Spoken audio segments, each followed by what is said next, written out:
Kadang-kadang sampai menghina apa yang disebut dalam hadis pun. Ini bahaya. Contoh, tadi saya post pasal Perlis lah, saya pergi tengok awan kapet tadi kan. Teruja jugalah. Sebelum ni saya pergi tengok kat Toraja je. Jauh pergi, rupanya kat sini pun ada. Baru tahulah. Buang duit je pergi kat Sulawesi sana nak pergi tengok awan kapet kan. Okey. Saya letak dekat Facebook sekadar nak promosi negeri Perlis ni. Adalah hamba Allah ni ditulis. Dia kata, doktor, pergi Perlis jalan kaki ke? Naik kereta kan bid'ah? Tuan-tuan, kita, iyalah, mungkin kita akan ketawa bila baca, melihat kebodohan dia.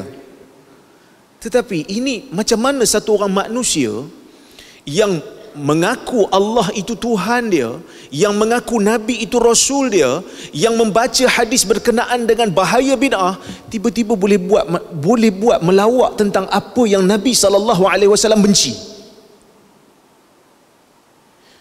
Kita sayang satu orang, sayang bini contohnya, bini tak suka kita sebut benda tu, benci, tak suka. Adakah kita nak sebut benda-benda tu di depan bini kita? Kita sayang kat Nabi. Maulid buat bukan setiap tahun, setiap minggu buat maulid sekarang ni. Puak-puak, ada sebahagian puak maulid buat setiap minggu, sayang kat Nabi kononnya. Tapi bila kita cerita, bila kita dipermain-mainkan satu benda yang Nabi SAW sebut dalam hadis, sampai akhirnya istilah bid'ah ni, siapa yang sebut nampak macam tak betul. Istilah dalil ni, siapa yang sebut nampak macam terlalu, orang kata apa, tak sedar diri kan. Sampai ada seorang ustaz kata, kalau nak tahu, orang awam nak tahu pasal dalil, dia tanya pula, dalil apa maksud? Apa ta'rif dalil lughatan wa istilahan? Jangan macam tu. Orang bila tanya dalil, sebahagiannya kerana memang betul-betul dia nak belajar. Dia ambil penting tentang agama dia, dan dia nak dengar kalam Allah dan kalam Rasulnya. Dia nak faham sesuatu isu.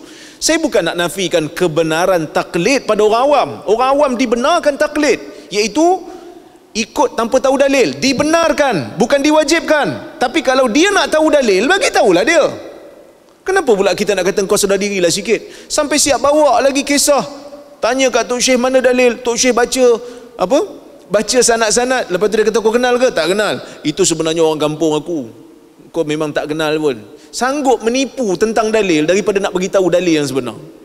Punya mangkuk punya Tok Syekh. Kalau ada Tok Syekh macam ni, tuan-tuan jangan ambil lah. Kita tanya dalil, boleh sebut dalil, dia pergi sebut benda yang bohong. Sanggup bohong semata-mata tak nak bagi tahu dalil pada orang awam. Malang manusia kalau ada guru yang macam ni. Hina dalil ataupun merendah-rendahkan dalil.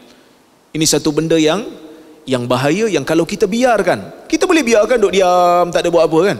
Biarlah dia glamour kan, kita lawan dia kerang, kita pula kena maki. Saya kena maki. Tengok dalam saya punya inbox, siapa yang jadi apa, yang tengok saya punya post, yang saya jadi follower saya page, saya ada nak pijak muka saya lah, semata-mata kerana saya menegur kesilapan Tok Guru dia. Tak ada masalah, nak pijak muka saya pun tak ada masalah, okey je kalau nak pijak. Saya pun bukan kuat sangat, tapi nak bagi tahu, kadang-kadang manusia tak ada pun penghormatan pada dalil, tak ada pun penghormatan, nak membesarkan, nak mengagungkan. Sebab tu dia orang rasa kalau sebut pun orang awam tak payah tahulah. Sebab apa? Tak ada perasaan mengagungkan. Ui, dia nak tahu satu benda yang berharga, saya nak bagi tahulah. Kecuali lah kalau dia minta tu dalam keadaan dia bukan ikhlas. Ada juga yang kadang-kadang minta dalil ni tak ikhlas. Itu bincang lain lah. Tapi kalau dia minta elok-elok, dia cakap elok-elok, bagilah. Pasal apa kita nak kata yang ni engkau kena sedar dirilah apalah. Engkau pun dulu orang awam juga. Kita semua ni asalnya orang awam juga. Bukan lahir-lahir terus jadi alim, kan? Bukan lahir-lahir terus jadi ustaz, cakap bahasa Arab. Kita makan sambil belajar juga, macam Prof. Basri sebut.